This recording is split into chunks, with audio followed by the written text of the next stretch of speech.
और अभी आपको बताएं कि पाक बहरिया और अमरीकी बहरिया की बहरा अरब में मुश्तरका बहरी मशकों का इनेकात। ISPR के मुताबिक बहरी मश्क में पाक बहरिया के जहाज़ PNS बाबर जबकि अमरीकी बहरिया के जहाज़ USS ओकेन ने शिरकत की है। अपडेट करें आपको इस हवाले से मश्क के दौरान मुख्तलिफ बहरी ऑपरेशन का मुजाहरा किया गया।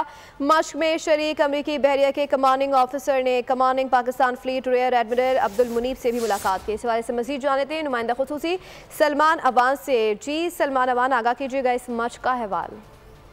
जी बिल्कुल, दोनों मुल्कों की मुश्तरका बहरी मश्क बहरा अरब में मुनक्किद की गई है जिसमें PNS बाबर ने और अमेरिकन नेवी के जहाज USS ओकेन ने हिस्सा लिया। इसमें मुख्तलिफ बहरी ऑपरेशन का मुजाहरा किया गया और खासतौर पर अगर हम बात करें तो दोनों ममालिक के जो कमांडिंग ऑफिसर्स हैं उन्होंने मुलाकात भी की है। खासतौर पर जो US नेवी के कमांडिंग ऑफिसर थे उन्होंने commander Pakistan fleet rear admiral Abdul Munib से भी मुलाकात की है। और बुनियादी तौर पर ये मशकें जो हैं हम कह सकते हैं कि इलाकाई अमन और इस्तेहकाम के लिए पाकिस्तान नेवी के अज़्म की मज़हर हैं। पाकिस्तान नेवी के भी जहाज दुनिया के दीगर ममालिक का दौरा करते हैं और इसी तरह अमेरिकन नेवी के शिप का पाकिस्तान आना दोनों ममालिक के दरमियान जो दो तरफा ताल्लुकात हैं, खासतौर पर मैरीटाइम सिक्योरिटी के हवाले से जो ताल्लुकात हैं उनका बेहतरीन अक्कासी करता है। जी नुमाइंदा खुसूसी सलमान अवान आगाह कर रहे थे, आपका शुक्रिया।